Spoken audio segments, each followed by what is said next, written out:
love is a choice we make every day, and that is a quote by Gary Chapman.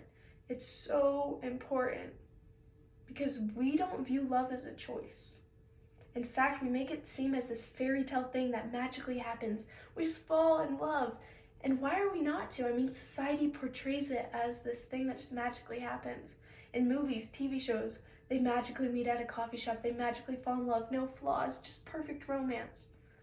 But anyone in a long relationship knows that's not how love works. See, we treat love like it is a noun when it is a verb. In the Webster Dictionary, it talks about how love is a strong feeling or affection and concern towards another person. That's something you have to make someone feel. It's not something you can just say.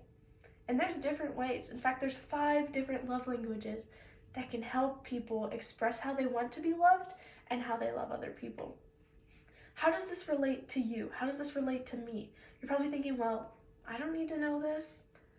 But I did some research. Gary Chapman, a PhD speaker, author, he does it all. In one of his books, The 5 Love Languages, Dr. Dorothy Tenoff is a psychologist, and she's talking about relationships and how long the love stage lasts. And by love stage, I mean the obsessive stage where you look at your partner and see no flaws, you think they're perfect. It's the honeymoon stage, and it lasts 2 years. I don't know about you, but I want my relationships to last a little bit longer than 2 years. So let me help you with that. The 5 love languages. I'll start off with the first one. Words of affirmation.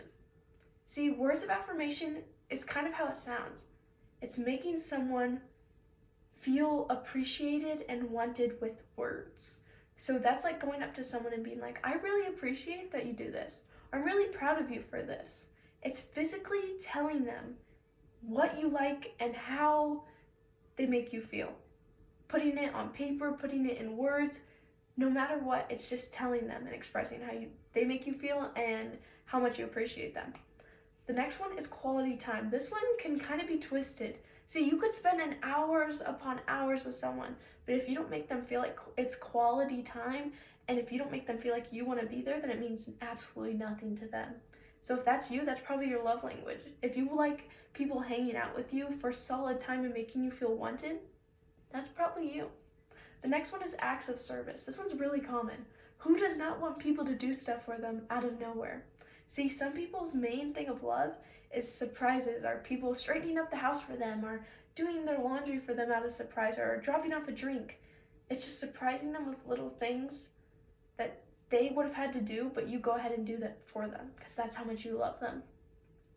Next is the physical touch, which is very obvious. Physical touch. For them, they feel most loved when they're being held, kissed, just held in general. They like being touched. When they're sad or they're down, that's when you go in and just make them feel comforted, and hugs and just kisses and everything. That could be you. You could be something else. Now, the final one is receiving gifts. This one's not too common, actually. A lot of people feel loved by this trait when someone brings them a gift or gives them a gift. It does not have to be super expensive. It could be like a candy bar.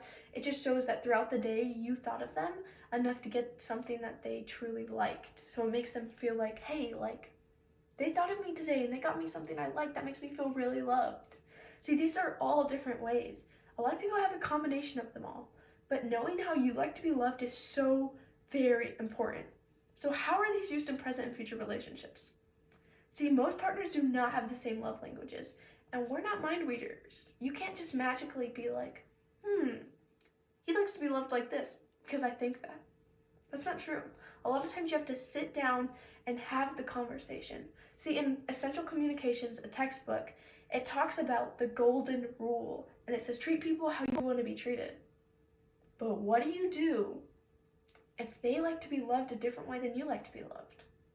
See, it's very important to be opening and listening to your partner. Knowing your love language can help you express how you feel and how you want to be loved. It's so very important. It may seem like very childish, but break down with them. Be like, I feel most appreciated when you do this. I feel most loved when you do this.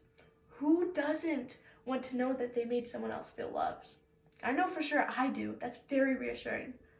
See, I hope that learning about these 5 love languages has helped you realize how you like to be loved and how you like to give love, because it's so important in future relationships. Ultimately, though, it's a choice. Love is a choice. Starting today, go figure out your love language. Go take the test online. It's actually free. You can go right now after this video and go take it. Start vocalizing how you want to be loved. We're not mind readers.